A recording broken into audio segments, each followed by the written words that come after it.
ঈসা আলাইহিস সালাম দাজ্জালকে মারার পরে আরেকটা প্রজাতি বের হবে, এর নাম ইয়াজুজ আর মাজুজ। নাম শুনেছেন? এই যে এই সূরার মধ্যেই আছে, এই সূরা কাহফের কথা বললাম না, সূরা কাহফের পিছনের দিকে আছে ইন্না ইয়াজুজ ওয়া মাজুজ মুফসিদুনা ফিল আরদ। যুলকারনাইন বাদশার কথা পড়বেন, তিনি যে দেয়াল নির্মাণ করে দিয়েছিলেন লোহা এবং তামা দিয়ে, মনে আছে পড়েছেন? আচ্ছা, এই ইয়াজুজ আর মাজুজ যখন বের হবে পৃথিবীর পানি খেয়ে শেষ করে ফেলে দিবে। এর এত বেশি হিংস্র হবে যে এদের সাথে লড়াই করার মতো ক্ষমতা কোনো মানুষেরই থাকবে না। এমনকি ঈসা আলাইহিস সালামেরও নয়। ঈসা আলাইহিস সালাম তুর পাহাড়ে চলে যাবেন মুসলিমদেরকে নিয়ে, তুর পাহাড়ের ভিতরে মুসলিমরা সেখানে লুকিয়ে থাকবে, পৃথিবীর মেসাকার অবস্থা হয়ে যাবে, পৃথিবীর পানি খেয়ে শেষ করে ফেলে দিবে হিংস্র প্রজাতি। তখন ঈসা আলাইহিস সালাম আল্লাহর কাছে দোয়া করবেন, আল্লাহ এই বিভৎস জাতিকে ধ্বংস করো। আল্লাহ রাব্বুল আলামিন তখন ওই ইয়াজুজ আর মাজুজের এই কাঁধে, ঠিক কাঁধের মাঝখানে একটা ভাইরাস জন্ম দিবেন। কি জন্ম দিবেন? ওই যে বলি না মহামারীর ভাইরাস, অমুক ভাইরাস তমুক ভাইরাস, এই ভাইরাস আরও সামনে আছে বাকি এখন। ওই ভাইরাসে, ওই পোকায়, ওই ব্যাকটেরিয়া বা যেটাই হোক আল্লাহ পাক চাই দিবেন, এতে করে ইয়াজুজ আর মাজুজের পুরো প্রজাতি ধপ ধপ ধপ ধপ করে মারা যাবে। মানে এটা ছোঁয়াচে রোগ হবে। কি রোগ হবে? ছোঁয়াচে। ঠিক যেমন আমরা একটু করোনা দেখলাম না, একজন থেকে আরেকজন, একজন থেকে আরেকজন, এরকম জিনিস চলবে আরো বিশ্বে। আর এখনকার নতুন রিসার্চ হচ্ছে ওই সাইবেরিয়া অঞ্চলের যে বরফগুলো আছে না, ওর নিচে এই 1 লাখ বছর, 1.5 লাখ বছর, 2 লাখ বছর আগের ভাইরাসগুলো নতুন করে জায়গা শুরু করেছে। হ্যাঁ, এগুলো বিজ্ঞানীরা বলছেন যে এগুলো আবার কোন দিন জানি পৃথিবীতে আত্মপ্রকাশ করা শুরু হয়। সব কিছুই ঘটবে। বিশ্বটার খুব রহস্য আছে, বিশ্বটার অনেক রহস্য আছে। আল্লাহ পাক এগুলো খেলার ছলে সৃষ্টি করেন নাই, পরীক্ষা। লিয়াবলুয়াকুম আইয়ুকুম আহসানু আমালা, আল্লাহ পাক বলেছেন। এরপরে ইয়াজুজ আর মাজুজের সব প্রজাতি মারা যাবে।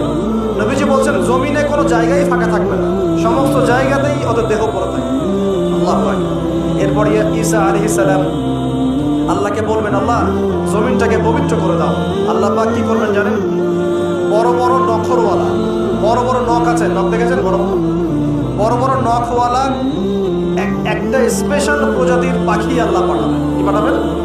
পাখি। এটা কোন পাখি, কি নাম আমরা জানি না, মহাবিশ্বের কোন জায়গা থেকে আসবে তাও জানি না, পৃথিবীতে আসে কিনা তাও জানি না, আল্লাহ পাঠাবেন। আবাবিল, তয়রুন আবাবিল, যখন আল্লাহ পাখি পাঠিয়েছিলেন না, ওয়ারসালা আলাইহিম তয়রুন আবাবিল। আসলে ওই পাখির নাম কিন্তু আবাবিল না, আবাবিল মানে হচ্ছে ঝাঁকে ঝাঁকে। তো ওই পাখি কি আর দেখা গেছে? ওই রকম করে পাথর কেউ নিক্ষেপ করেছে? ঠিক এরকম করে বিশ্ববাসীরা দেখবে একটা ডালিমের নিচে একটা পরিবার আশ্রয় নিতে পারবে। এত স্পেসিফিকলি বলা হয়েছে হাদিসগুলোতে। নবী সাল্লাল্লাহু আলাইহি ওয়াসাল্লাম বলেছেন যে 10 জন ঘোড়সওয়ার, কয়জন ঘোড়সওয়ার? 10 জন ঘোড়সওয়ার বের হবে ইমাম মাহদির সময়, যারা খোঁজ নিতে যাবে যে দেখি দাজ্জাল বের হয়েছে কিনা। ঘোড়ায় করে খোঁজ নিতে যাবে, দেখি দাজ্জাল বের হয়েছে কিনা। ওই 10, নবীজি বলছেন আমি ওই 10 জনের নামও জানি, ওদের বাবার নামও জানি। সুবহানাল্লাহ। এত স্পেসিফিক জ্ঞান দেওয়া হয়েছে আল্লাহর পক্ষ থেকে নবী সাল্লাল্লাহু আলাইহি ওয়াসাল্লামকে। তার হাদিস থেকে বলছি ডালিমের নিচে পরিবার আশ্রয় নিতে পারে। তো অনেকে হয়তো হাসবে, কি বলে উল্টা পাল্টা কথা, তাই না? নাস্তিকরা মনে করতে পারে যে হাসবে, আরে হাহারি একটু রেখে দেবে। এখন মানুষ ফেসবুকের মতো চিন্তা করে, ফেসবুকের মতো হাসে, ফেসবুকের মতো কাঁদে। মানুষ এখন রোবটিক হয়ে গেছে। ঠিক আছে? আচ্ছা, তো এরপর কি?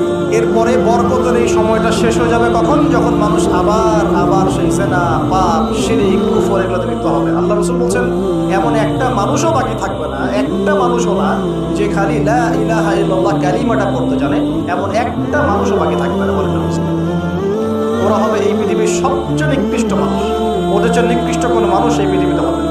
এখনো কি এরকম সময় আসে নাই? এখন কি লা ইলাহা ইল্লাল্লাহ আছে না? আছে, হ্যাঁ, হয়তো তার পূর্ণাঙ্গ প্রয়োগটা নাই, কিন্তু কালিমা তো আছে কিনা?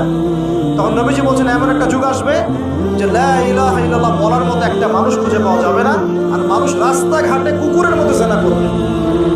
রাস্তাঘাটে কুকুর যেমন সঙ্গম করে না রাস্তাঘাটে, ওই রকম করে মানুষ রাস্তাঘাটে জেনা করবে। ওই সময়ে আল্লাহ রাব্বুল আলামিন পশ্চিম দিক থেকে সূর্য উঠাবেন। কোন দিক থেকে?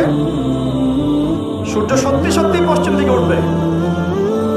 পৃথিবী একদিকে ঘুরছে না এখন, কে জানে আল্লাহ পাক পৃথিবীর ঘূর্ণন থামিয়ে উল্টা দিকে ঘোরাতে পারেন না? অবশ্যই পারেন। আল্লাহ পাকের জন্য এটা খালি বলা কুন ফায়াকুন, ব্যাস।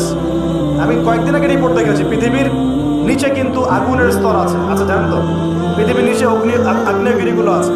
পৃথিবীর ভিতরে একটা ঘূর্ণন হয়, সেই ঘূর্ণনের দিক পরিবর্তন